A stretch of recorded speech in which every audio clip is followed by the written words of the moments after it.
I'll just start with a land acknowledgement. As we begin our meeting, I wish to acknowledge that in the spirit of reconciliation, uh, we acknowledge that our meeting today is taking place on Treaty 6 territory and the homeland of the Métis, which is the traditional mating grounds and gathering grounds and traveling places of Cree, Saulteaux, Blackfoot, Métis, Dene, and Dakota Sioux.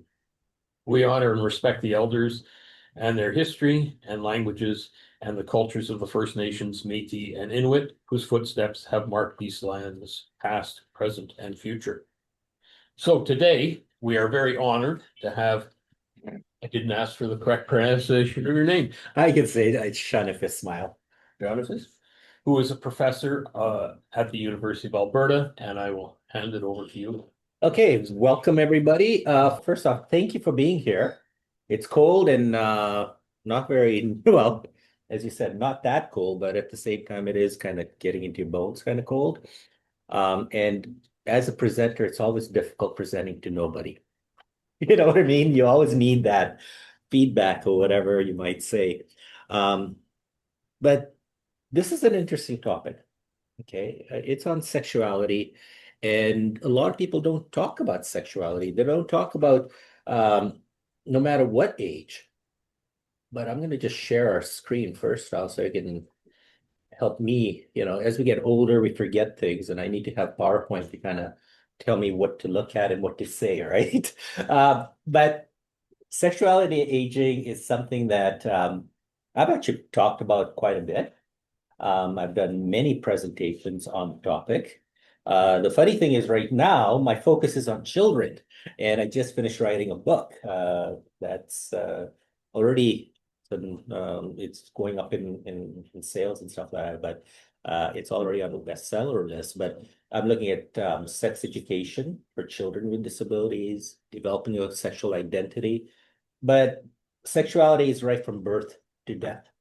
It's not something that you say, oh, well, you know what, I'm too old for that, you know, that kind of thing. I'm alone, so it's not something I'm gonna think about or anything like that. It's something, it's part of who we are. So to begin with, today, let's see if this thing works. Let's see if the mouse works. Move forward. Ah, there we are.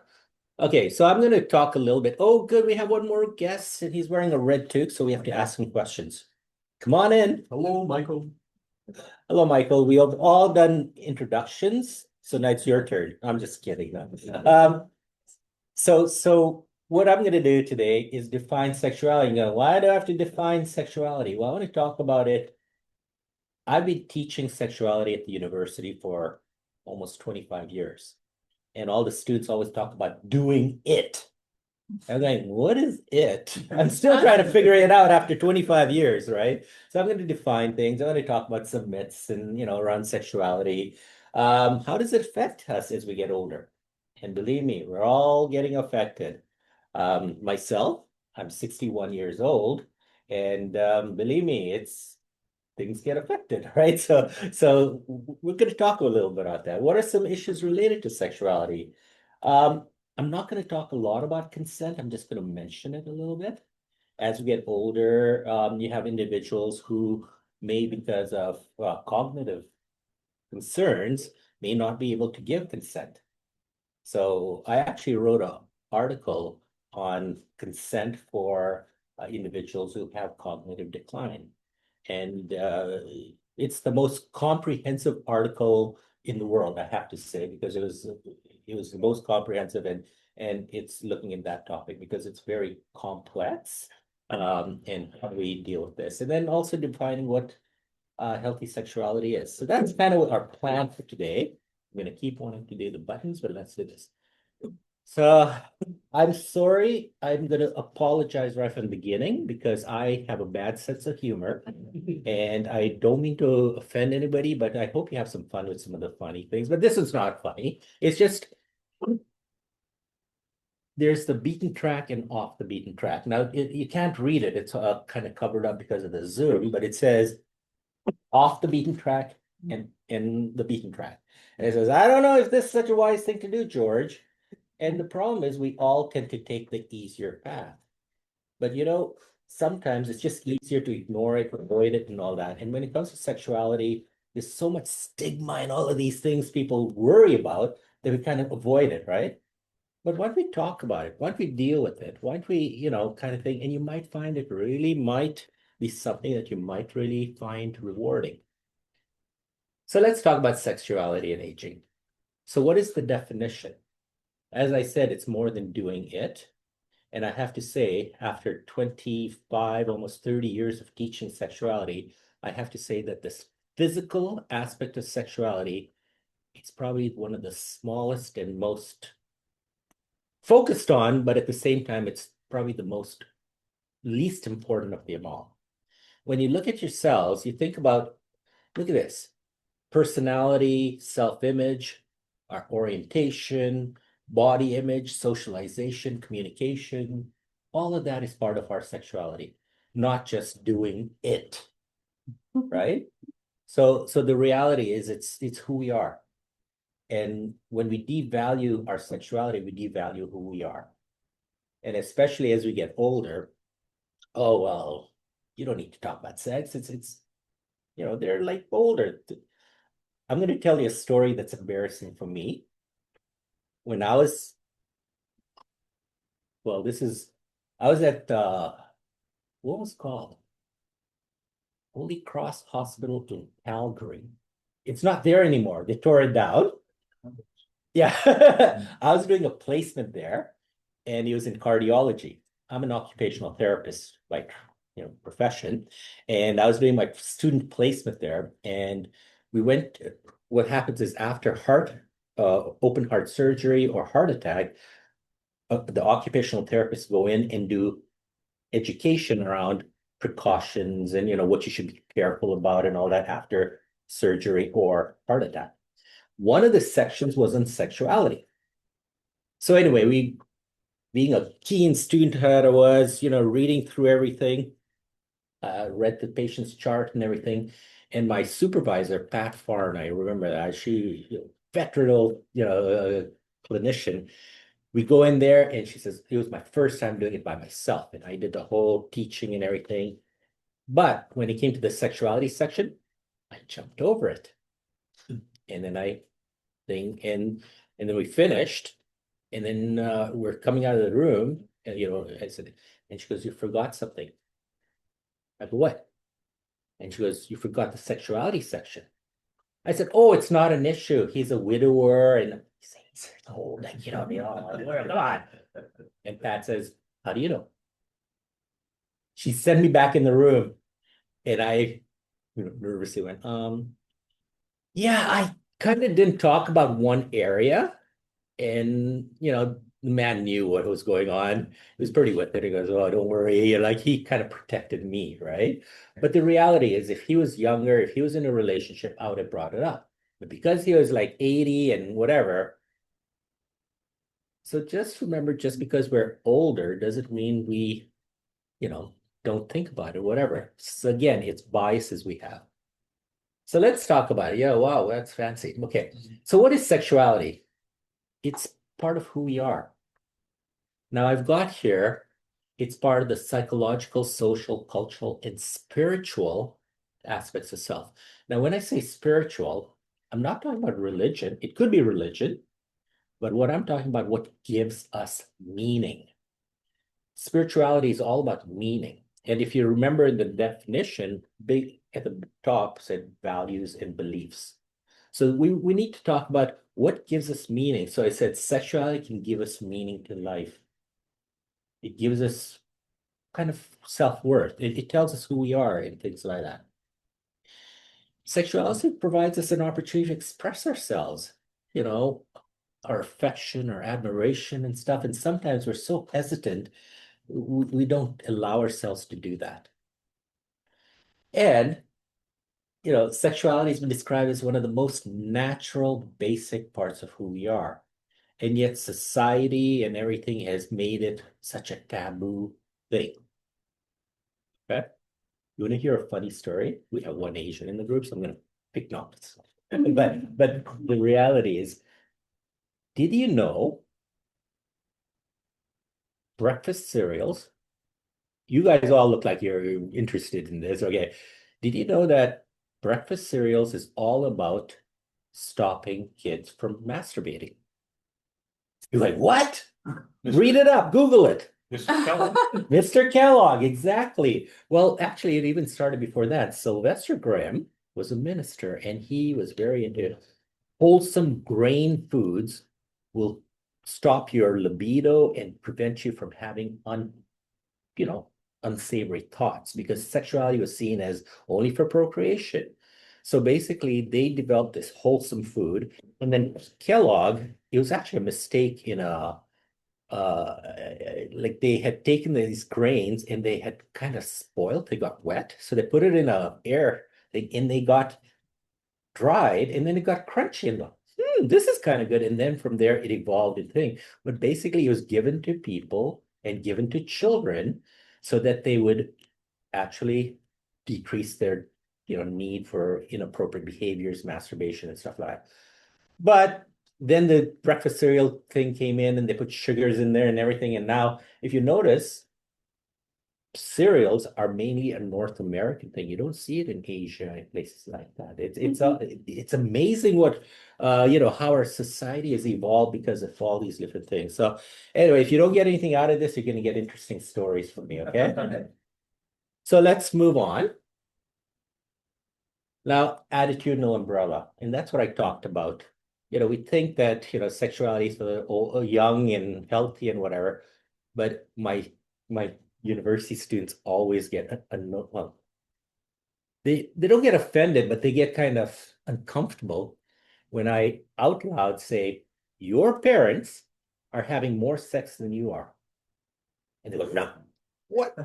And it's true. When you look at statistics, people in their 40s and 50s and that are having more sex than people in their 20s and 30s, or that 20s and stuff, university kids. So the reality is sexuality doesn't decrease as you get older, it actually increases. But then as you get older, then it does slow down.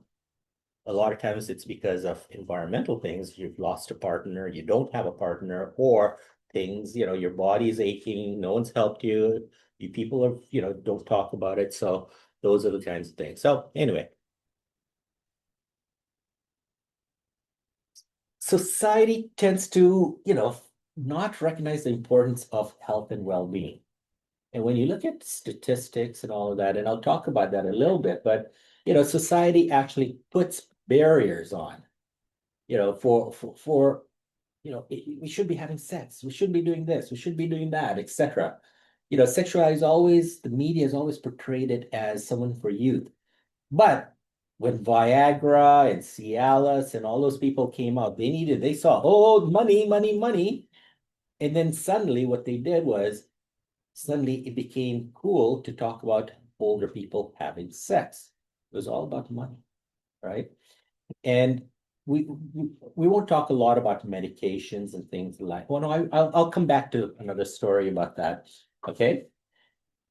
As we get older, our backs hurt, our knees hurt, we fall down the stairs, we hurt ourselves, all of those kinds of things.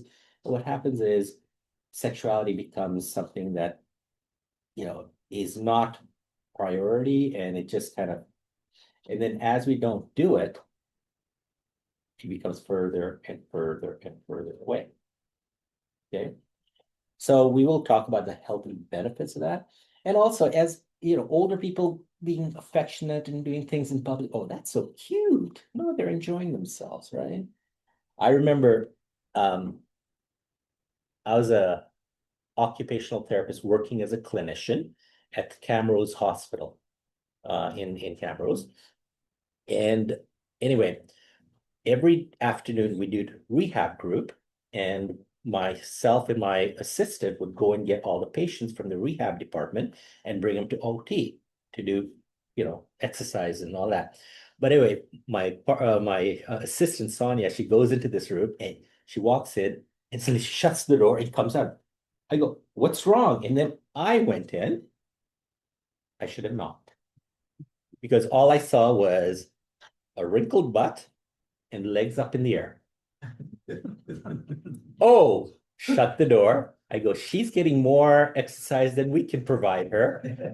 And then the nurses just said, "Oh, that's blah blah blah." Her boyfriend. Now she was 88 years old, I think it was, if I remember. This is like 20 years ago, and her this boyfriend of hers was 60 something, and he'd come in every afternoon to have sex, and the nurses knew about it, and it was just something that happened. And anyway, I didn't know, and I should have knocked. But anyway, the next day I came to work, and she had passed away. Now you think, how sad. I said, what a way to go. I mean, to her last day, she was up, legs up in the air and going at it, right? I mean, this tells you that, just because you're getting older doesn't mean it stops. Anyway, so let's move on. Majority of older people are still engaging in healthy sexual relations. Okay, whether you believe it or not, it is true. So let's look at some stats. Okay, 70% of healthy individuals over 70 years continue to have regular intercourse. 65 and above are having as much sex as some, and in some cases more often than people in their 18 to 26. And this is true, actual statistics. University profs who have nothing better to do study this kind of stuff. All right. 40% of women and 50% of men in their 60s masturbate. They take care of themselves if needed. Okay.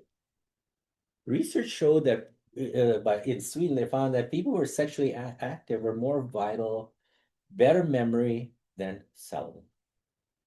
Also, there's other benefits. Did you know men who have regular ejaculation, whether it's with somebody or themselves, all through their lives are less likely to develop prostate cancer, prostate issues, etc.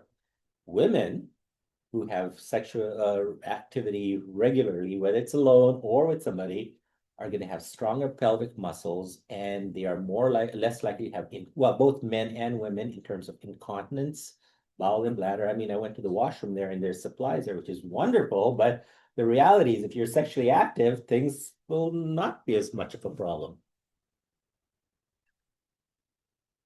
Now, other things, 93% of men, 65 frequently have orgasms during intercourse.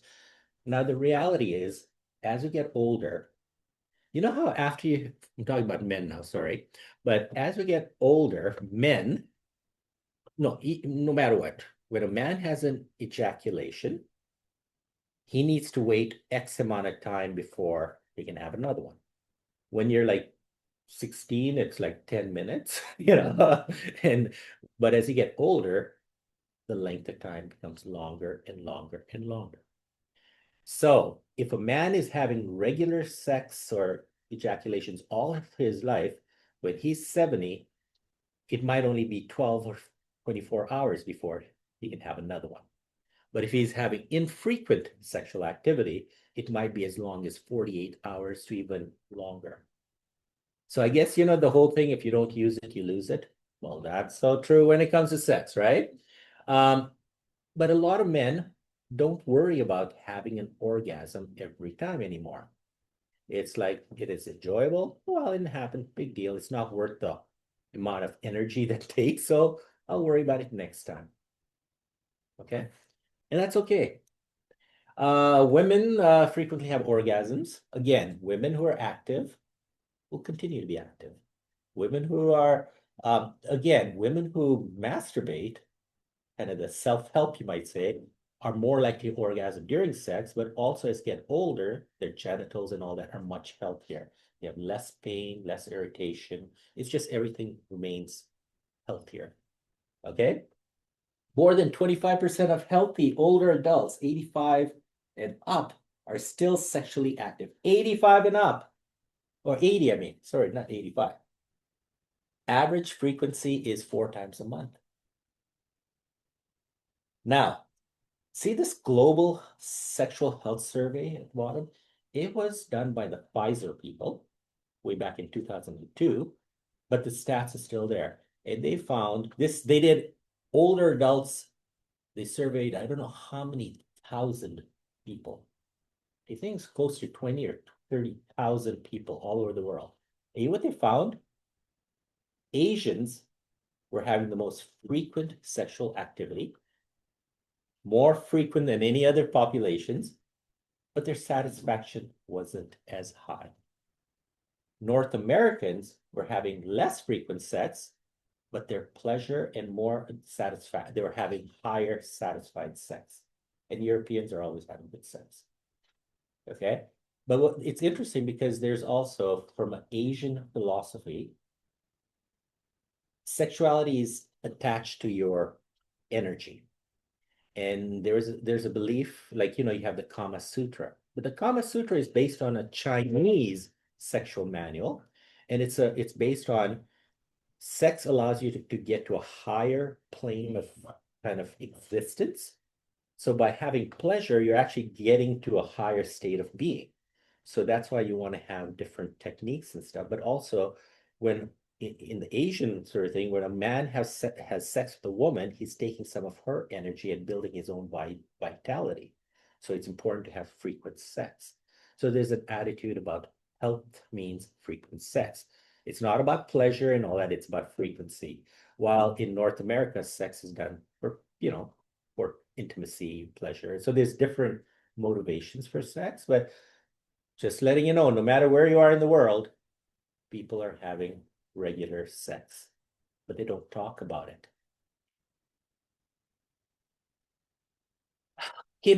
What it says is, quit showing off. I know it's your walking stick. I told you I have a bad sense of humor. Okay, aging and dealing with loss, big one. Okay, loss of roles.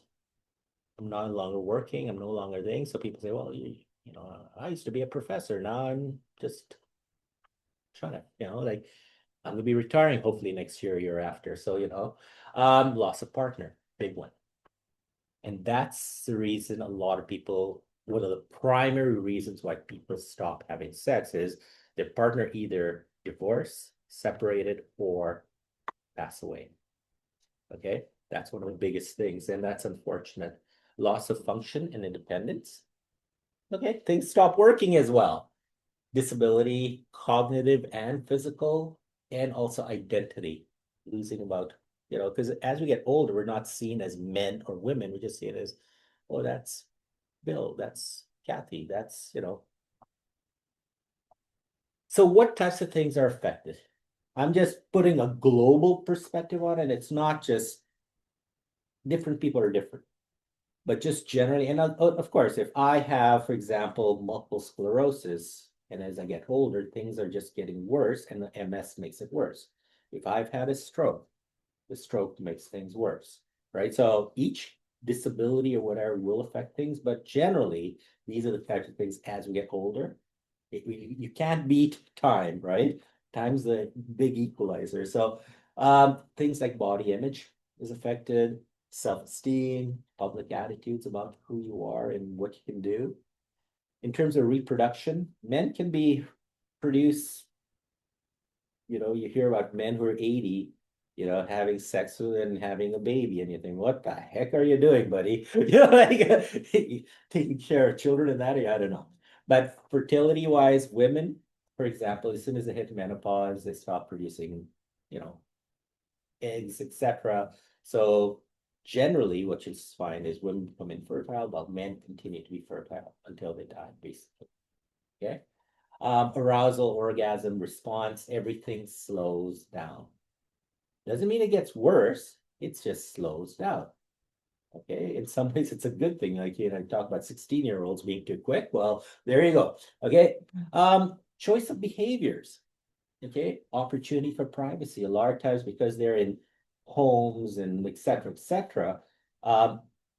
Institutional care is all about efficiency and all of that, not in terms of what allows dignity and privacy and things like that. So that can be a real issue.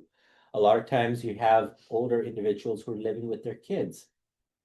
So that is a huge downer. You know how they used to be a downer for their kids because they couldn't bring their dates over? Well, now you can't bring your dates over because your kids are going to say, what's dad doing with whoever, like that type of thing. Or you have kids, who are adults living in the home, which prevents you from, enjoying things. You're functioning. you can't do the acrobatic things that you used to do, right? So, positions and things change. And the other one is availability of partners. That's a big one too, right?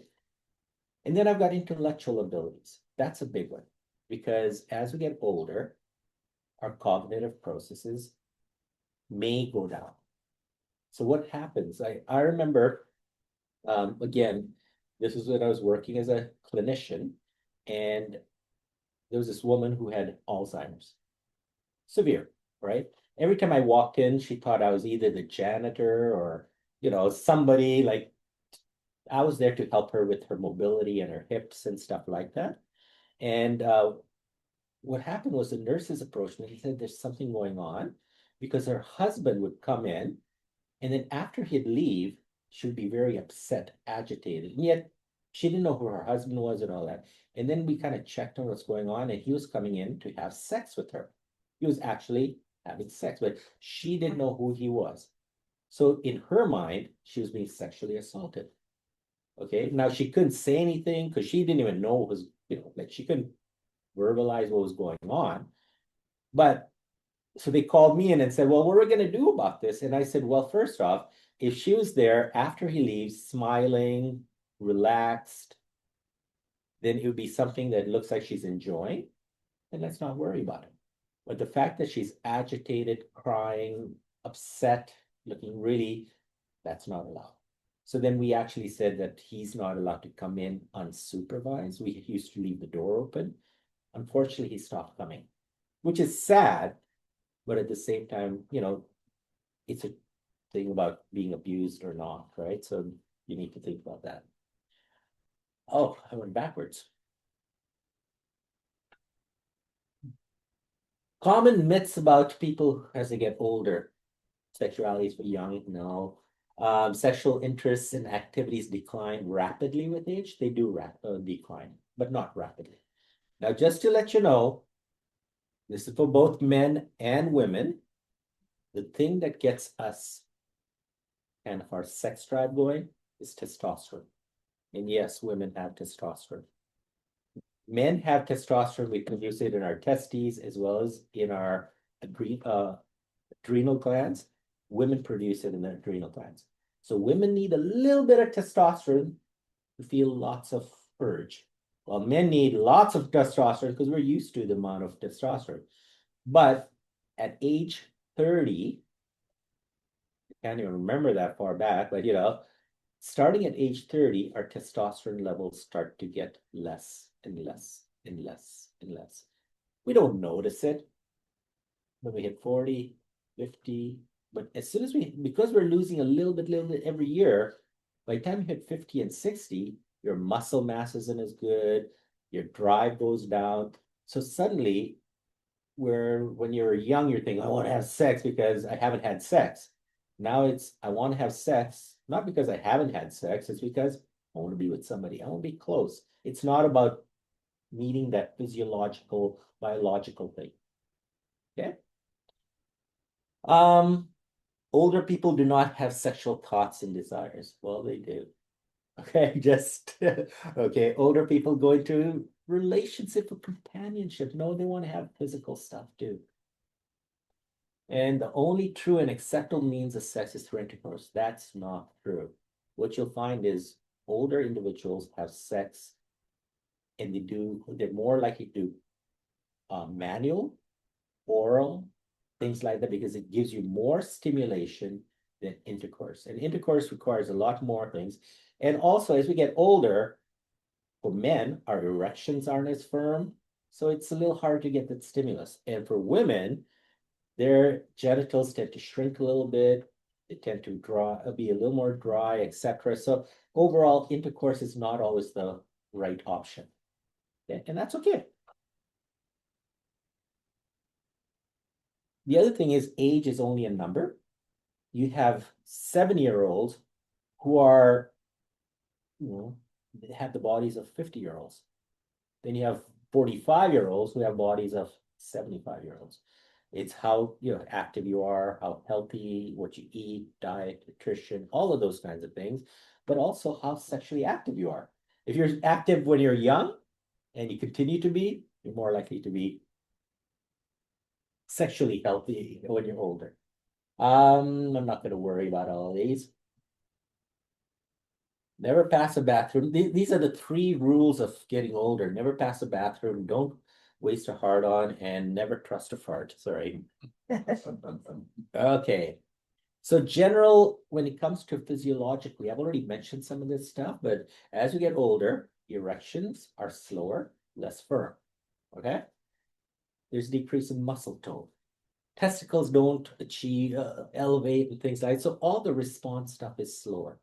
Okay, there's decreased volume of sperm and semen. Who cares? I mean, and ejaculation is not as powerful.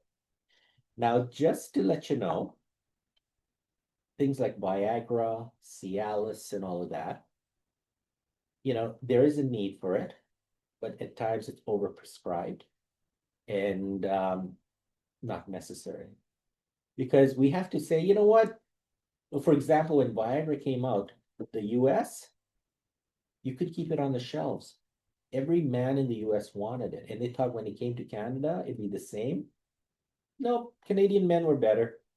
Like we're, I think, more comfortable with ourselves, and it didn't matter, and it wasn't as big an issue in Canada as in the, but also the drug companies were really sly.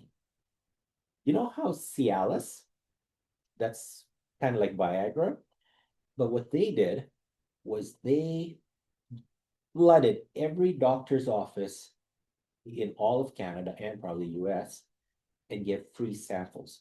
They give these, and a Cialis, it's the mini pill where you can take one every day. It's only 5 milligrams.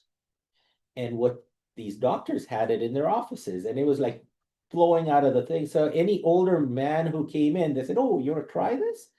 And all of us say, "Well, let's try this." So you try it, you have one, okay. That actually helps a little bit. So then you start taking it every day for 2 weeks, and you're finding your erections are firmer. This is kind of nice. And then after the 2 weeks goes, oh God, I don't have it anymore. And you've developed a dependency. So now you go to your doctor and says, I need a prescription. So then he writes your prescription, and suddenly it's costing you, well, at that time it was about $5 a day, right? Because that's how much the pills are. Now with generic, it's probably about $3.50 a day. But now you're stuck taking this pill every day when you really didn't need it. But because the drug companies got you kind of dependent on it. Women, I'm sorry, there's not as much research because, women's sexuality was never seen as important, but they're trying to come up with a Viagra type of pill for women and stuff like that. But generally, it's more around dealing with menopause and things like that. And I'll talk a little bit about that for that. But okay, that says shout dirty to me. Okay. And I've already talked about this. So women, they hit menopause. Now, menopause, that's an interesting thing because I remember I've been teaching sexuality for I don't know how many years. And I used to, in my class with PowerPoint and supposedly research, say hormone replacement pills are the best thing since sliced bread because it keeps you healthy, it keeps things, it prevents dementia, it keeps your heart healthy. The reason men die early of heart disease is because women have estrogen and all that protects them. And we used to tell that. And this is what the physicians and everybody thought. And then they did this longitudinal study and found that it was all wrong. And they found that actually hormone replacement is actually increases your chance of dementia, increases your chance of heart disease, increases your chances of all that. So the new guidelines are for the doctors to actually work with the women and say, okay, let's look at treatments that are not hormonal. So for example, you have dryness, using lubricants, using other things to try to deal with it. And if, symptoms of menopause and that are really bad, then you can go on hormone replacement therapy, but it's not the standard thing they used to do. They just write a prescription now. They should be working with the women with the smallest dose possible. And then as you try it and then say, okay, that's not working, then increase it a little bit. Because, and then they say you keep a 5-year window, because you don't want to be on hormone replacement therapy longer than 5 years, because then your chance of stroke and also all the hormonal type of cancers like breast cancer, uterine cancer, and all of those kind of things go up dramatically. So anyway, that's kind of the changes. But generally what you'll find is women, like men, will find changes. Things aren't as smooth. You're not producing as much lubricant. Your vagina and stuff tend to shrink a little bit. So you can have micro tears and stuff like that. So it can be difficult, like especially when you have a older woman having sex with a younger man who might be having very firm. So in a way, it's better to have sex with an older man, because then his erections aren't as firm. So it's not as, you might say, damaging. But anyway, things just slow down. Orgasms, if a woman's having regular orgasm before, she'll continue to, but they won't be as strong and as intense. Same with men. Men's orgasms are not as intense, but men actually describe it as they last a little longer, but almost more pleasurable because it's not as quick, but they last a little longer. Okay. But yeah, there's structural changes and stuff with the labia and the vaginal walls and stuff. They're not up there anymore, Walter. This is my favorite one. Okay, notice his smile and what it says. I said I have acute angina. I don't know if you got that, but vagina, angina. Jin, did you get that joke? Okay, barriers to sexual expression. Okay, biggest barriers that people who are older talk about is chronic illness and disability, lack of a willing partner, feeling of unattractiveness, attitudes and comfort of staff, decline in their cognitive abilities, and decline in physical functioning, and just feeling unattractive. And the other one is just institutional stuff, rules, regulations, and resources, not enough. And then harm reduction versus sin. Now let's talk about the pelvic floor. Let's do some things just because we're older and we need to talk about this. How many people know how to do Kegel exercises? Do what? Kegel exercises. You don't know? Have you had children? No. Okay, because when a woman is pregnant, one of the things the doctor teaches you is to strengthen your, like, to contract. Like, imagine everybody act, don't do it here because, well, it's leather seat, so it should be okay. But just imagine you're peeing and then stop your flow of urine, whether you're a man or woman. The muscles that you're using is part of your pubococcygeus muscles, but it's not true. That's only part of it. Now imagine you're pooping. You know how you open up to poop? Now close, tighten it up. Imagine you have to fart and you go, better not do it in public, Anyway, close, open. That's so where your bum is, as well as where you pee from, all of those is your pelvic floor. And those muscles are really important. Yes, if your muscles are strong, you're going to have more likely have orgasms, stronger orgasms, more pleasurable orgasms. But also when it comes to incontinence, like, having, when you sneeze or you cough or something and suddenly a little bit squirts out, or, you can't control things and you have to rush to the washroom because things aren't as it used to be. Well, by strengthening those muscles. Now, how do you strengthen those muscles? First off, let me show you some pictures. So imagine we're looking down at me or somebody, we cut and then scoop everything out, and you're looking at your pelvic floor. So all of these muscles right here, all of them, see, this is your rectum where you poop from. This is where you pee from. This is your tailbone. So all of these muscles are your pubococcygeus muscles. Now, imagine there's a camera on the floor looking up, and you take the skin away. So this is a woman and this is a man. but all of these muscles in this whole area is improving oxygenasis. Now, how do you strengthen them? Oops, I don't. The best way to do it is imagine, and again, as you're older, I'd suggest doing it on the toilet because you don't want to leave anything behind, or well, you monitor you're in the toilet, but what you want to do is open. Imagine you're opening up and then tighten. Open, tighten, open, tighten. And it's just like building any muscle. So you tighten, release, tighten, release, tighten, release, tighten, release, tighten. Do it in sets of 10. And then after you've done 3 sets, then what you do is tighten, hold. 1, 2, 3, 4, 5, 6, 7, 8, 9, 10. Release. Hold and do the same. Now I guarantee, like I had a patient once, and I remember like she had a shoulder issue or something like that. And I was talking to her, and as an OT, we're very nosy and we ask all types of questions. And I said, so, and then I find out she's wearing adult incontinence stuff. And she's only like 61, like my age. Now, oh my God, this was when I was young. But anyway, and I say, why are you wearing that? And she goes, well, I have accidents and da-da-da. And then I said, well, you know what? I said, let's put you on an exercise routine. And I told her how to do this. And then I remember seeing her probably about 3 or 4 weeks after that, or about a month, she had come back. And honest, this is kind of funny. She went and she turned around and she wiggled her ass at me. And I went, huh? And she says, I'm wearing pants. She was wearing like tight fitting pants.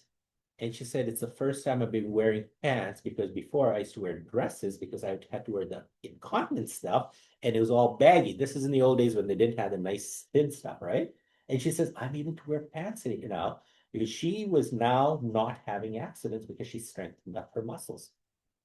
So it's never too late. If you're having some problems, don't worry about it. Strengthen them up. Okay, so what is healthy sexual expression? We won't take a few minutes because I'm looking at the time. Want to leave some question time.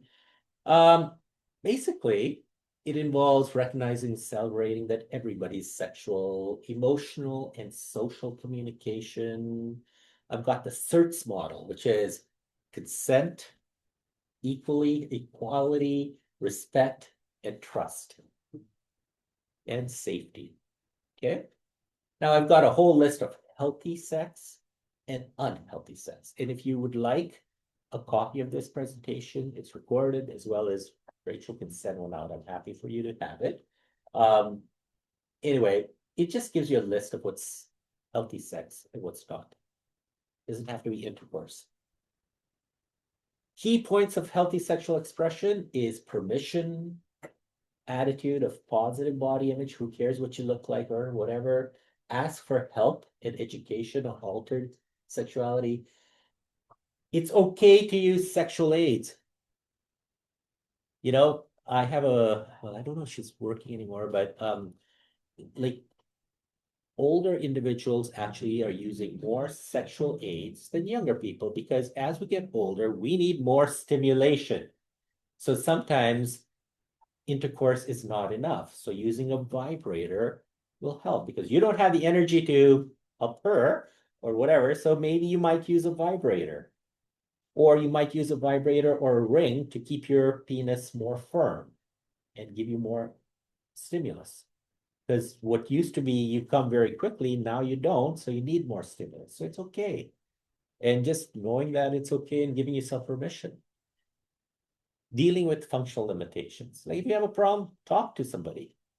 Go to ask Rachel. Actually, we have a survey on sexuality, and my students are developing a sexual health program for SAGE. And basically, I'll be helping them, but they're going to be developing a program, and you guys can tell them what you want. QR code right here. Yes. Sir. Okay. Or comes in. And then, Brad. So I love this one. Intercourse is just one tiny aspect of sex, like a tiny planet in an infinite galaxy of erotic possibilities. I actually, I was, use this site and someone said, oh, and they actually printed it out and put it over their bed because she wanted her husband to realize that intercourse is not just, because she found intercourse not very pleasurable. She liked other things, but he just tended to do whatever, and so that was like a hint to him. So key points, it's okay to try different things. Safe sex.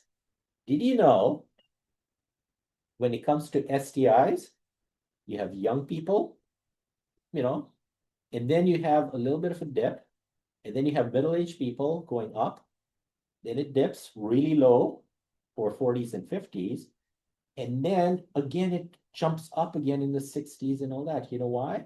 You have older individuals who maybe don't have partners, who are using other things, and also a lot of seniors, when they start having sex again, they don't think about condoms because I'm not going to get pregnant. I'm not whatever. So they don't worry about things. Right?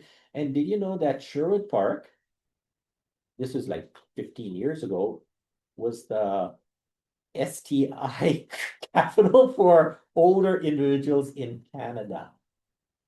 So I don't know what was going on in Sherwood Park, but there was something happening there where they're spreading things. So Compass Sexual Wellness Center, which closed down because of funding, they actually had a sexy seniors program for Sherwood Park specifically because they were having too much gonorrhea and chlamydia and syphilis.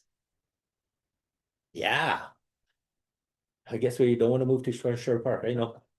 You do, you just wanna be safe. Exactly. While you're having fun. And then all I can say is enjoy and don't be like it should be something you're embarrassed about. If you feel like you want to do it, go for it. So in conclusion, sexuality is a human right that's important for everybody.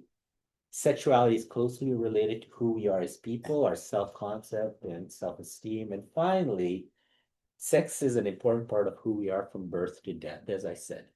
So now, my last funny, and it's my favorite. Sure, you came first. You always came first. That's why I never came at all. Chicken and the egg. So, questions. Thank you.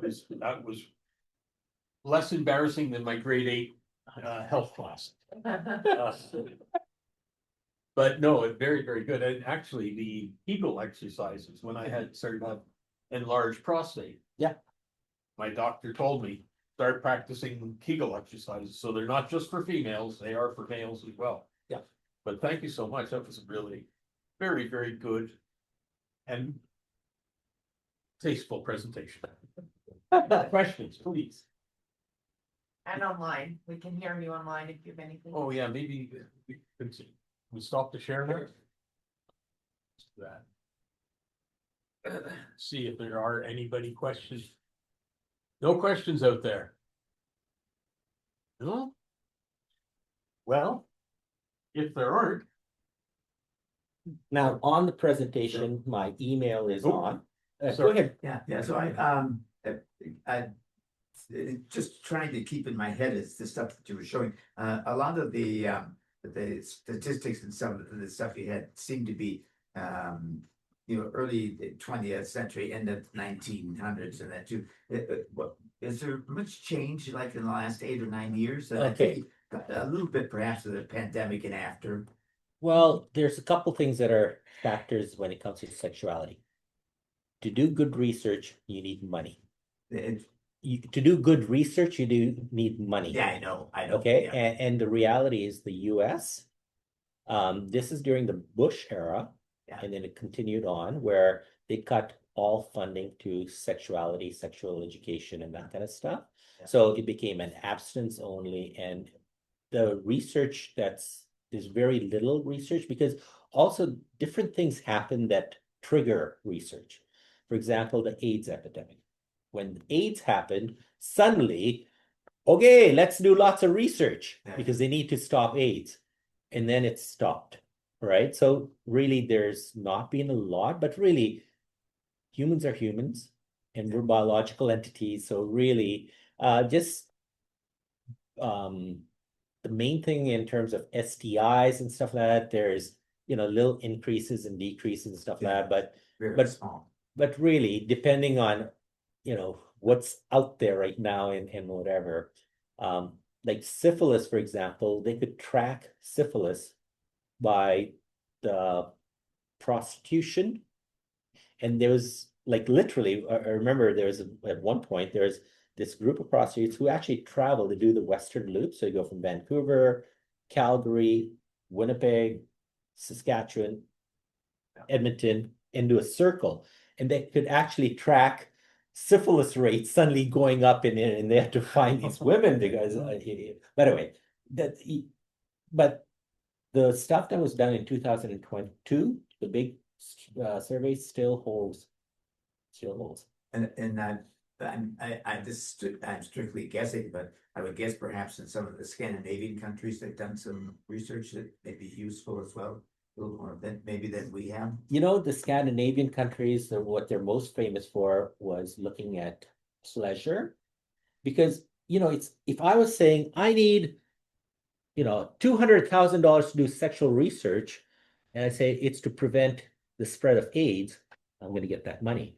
But if it's to look at pleasure and sensation, they're going to, what good is that? They're not going to give me the money. But the Scandinavian countries, actually, there's one very interesting study where they looked at what position gives the best pleasure. Okay. And guess what? For men, it didn't matter. Whether they're on top, behind, front, back, whatever. And you're talking about same sex or, heterosexual, same sex, doesn't matter. But for women, it did. So for women, what they found was the top 3 positions. Now, this is a while ago, but let me think. I know missionary position was second.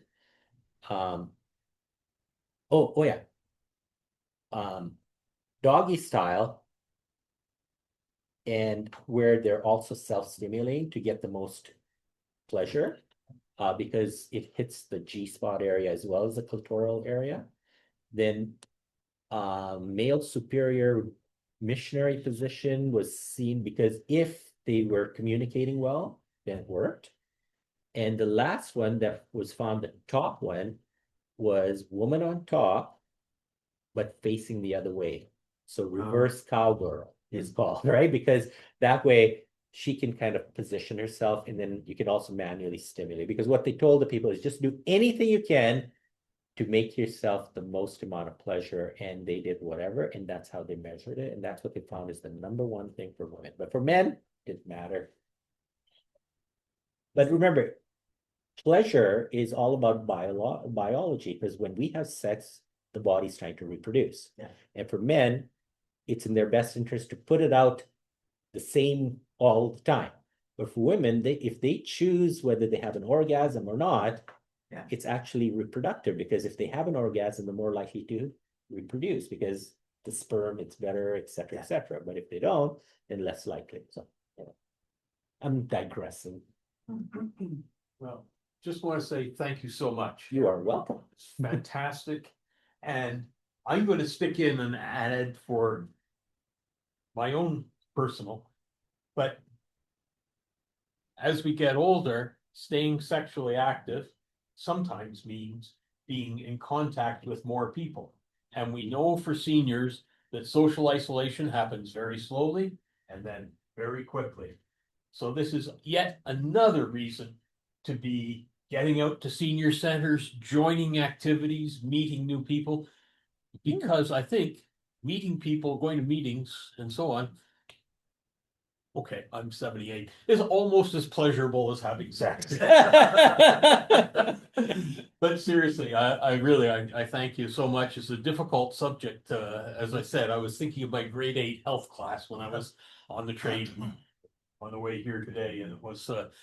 But if this any was of you much have better. questions, Great. like I said, my students are going to be starting a program soon, and then there'll be a regular sexual health resources and things they're going to set up, as well as probably do seminars. But at the same time, my email is on the presentation, so you're more than welcome to email me. But I mean, I can still respond to emails, but I'm headed to Indonesia tonight, so. Not pleasure, it's work. Thank you again. You're all welcome. If you had any questions you didn't want to ask, you can always email, like, even if getting it to me and I can pass along to the students or whatever.